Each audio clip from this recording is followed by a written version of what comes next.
দেখুন, প্রধানমন্ত্রী থেকে বড় ভিআইপি বা ভিভিআইপি তো দেশে আর কেউ নেই। উনি নিজে দুটো গাড়ি নিয়ে ঘোরাফেরা করছেন। মাননীয় মুখ্যমন্ত্রীর কার্কেট কমিয়ে আনা হয়েছে। মন্ত্রীরা আমরা যদি সিদ্ধান্ত নিতে পারি, তো সাধারণ জনগণকেও চিন্তা ভাবনা করা উচিত। কারণ আলটিমেটলি সাধারণ জনগণের জন্যই এই আহ্বান প্রধানমন্ত্রী রেখেছে। তা আমি মনে করি স্বাভাবিকভাবেই এটা প্রত্যেকটা জনগণের দায়িত্ব এবং কর্তব্য যে অযথা পেট্রোলের খরচ না করা, ব্যয় বৃদ্ধি না করা, বা প্রধানমন্ত্রী যে কথা বলেছেন সেগুলো মেনে চলা। শুরু হয়েছে ধীরে ধীরে। আমার বিশ্বাস রাজ্যের প্রতিটা অংশের জনগণ, দেশের প্রতিটা অংশের জনগণ যারা দেশপ্রেমী মানুষ, দেশকে সম্মান করেন, প্রধানমন্ত্রীকে সম্মান করেন, ওনার ডাকে সাড়া দিয়ে সেই সিদ্ধান্ত গ্রহণ করবেন এবং সামনের দিকে আরো 10 জন মানুষকে সেখানে উদ্বুদ্ধ করার জন্য এগিয়ে আসবে। বিশ্বব্যাপী যে জ্বালানির সংকট দেখা দিচ্ছে ধীরে ধীরে, যদিও আমাদের দেশে মাননীয় পেট্রোলিয়াম মন্ত্রী বলেছেন যে আগামী 2 মাসের মজুদ রয়েছে পর্যাপ্ত পরিমাণে, কিন্তু তারপরেও দেশের যশস্বী প্রধানমন্ত্রী নরেন্দ্র মোদীজি দেশবাসীর কাছে আহ্বান জানিয়েছেন যত কম খরচায় সেখানে মানুষের জীবনযাপন অতিবাহিত করা যায় এবং জ্বালানি তেলের যে ব্যবহার সেটা যত বেশি কম করা যায়। তো তার এই ডাকে সাড়া দিয়ে ইতিমধ্যে বিভিন্ন রাজ্যের সরকার, মুখ্যমন্ত্রী, মন্ত্রীদের সেখানে নিরাপত্তার কাজে ব্যবহৃত যে ভেহিকেলস, গাড়ি, তার সংখ্যা সেখানে কমিয়েছে। এবং আমরা দেখেছি আমাদের রাজ্যের মাননীয় মুখ্যমন্ত্রীও প্রফেসর ডক্টর মানিক সাহা উনার কার্কেটে যে গাড়ির সংখ্যা থাকে সেটাকে নামিয়ে 4-এ নিয়ে এসছেন। তো স্বাভাবিকভাবেই ক্যাবিনেটের মন্ত্রী হিসাবে এটা আমাদের দায়িত্ব যে উনার ডাকে সাড়া দিয়ে, প্রধানমন্ত্রীর ডাকে সাড়া দিয়ে এবং জনস্বার্থে আমাদের সঙ্গে যে ব্যবহৃত এসকর্ট গাড়িগুলো, পাইলট কার এবং এসকর্ট কার আপনারা জানেন মন্ত্রীদের সঙ্গে দেওয়া হয়,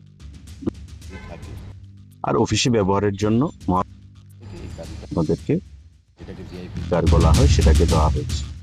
তো আমি সিদ্ধান্ত নিয়ে দিন না পর্যন্ত পেট্রোল এবং ডিজেলের এই যে সাপ্লাই সেটা নিয়ন্ত্রণে আসবে, ততক্ষণ প্রধানমন্ত্রীর ডাকে সাড়া দিয়ে এবং মাননীয় মুখ্যমন্ত্রীর সিদ্ধান্তকে সম্মান জানিয়ে আমাদের যে এসকর্ট ভেহিকেল দুটো সেগুলো আর ব্যবহার করব না।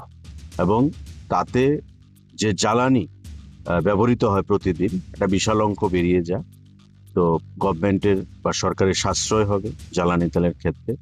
এবং প্রধানমন্ত্রীর যে ডাক, আরো বিভিন্ন বিষয় নিয়ে আলোচনা করেছেন, সেখানে স্বর্ণ কম কেনার জন্য, বিদেশ ভ্রমণ না করার জন্য, সঞ্চয় বাড়ানোর জন্য, বিদেশি পণ্য সেখানে বেশি কেনাকাটি না করার জন্য, এবং যেটা আমরা করতে পারি যে জ্বালানি খরচা যত কম করা হয় তার জন্যই আমাদের এই সিদ্ধান্ত। তো ধীরে ধীরে সারা দেশেই সিদ্ধান্ত, বিশেষ করে বিজেপি শাসিত রাজ্যগুলোর মুখ্যমন্ত্রীরা, মন্ত্রীরা এটা পালন করবেন। এবং প্রধানমন্ত্রী যেটা বলেছেন, বিগত দিনে উনি কোভিডের সময় আমরা দেখেছিলাম বিভিন্ন পরামর্শ দিয়েছেন যেটা জনস্বার্থে ছিল এবং সেগুলো জনগণের কাজে এসছে। এবারও আমরা বিশ্বাস করি যে উনি যে কল জনগণকে দিয়েছেন, আহ্বান রেখেছেন, সেটা জনগণের স্বার্থে আসবে এবং মন্ত্রীরা, মুখ্যমন্ত্রীরা তা সামনে থেকে নেতৃত্ব দিতে হবে, জনগণকে নিয়ে নেতৃত্ব দিতে। তো তাই আমাদের এই সিদ্ধান্ত, যতক্ষণ না পর্যন্ত এই পেট্রোল এবং ডিজেলের যে বিশ্বব্যাপী হরমুজ প্রণালীর মধ্য দিয়ে যে একটা ক্রাইসিস দেখা দিয়েছে মিডল ইস্টের যুদ্ধের ফলে, তার নিয়ন্ত্রণে আসবে ততক্ষণ আমাদের এই সিদ্ধান্ত বহাল থাকবে। Sir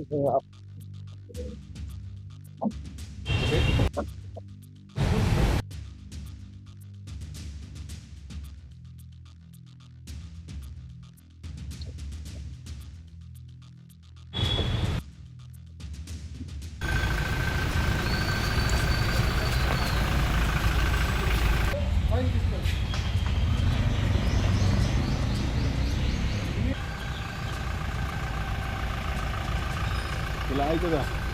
Ay, gana mo sila nila.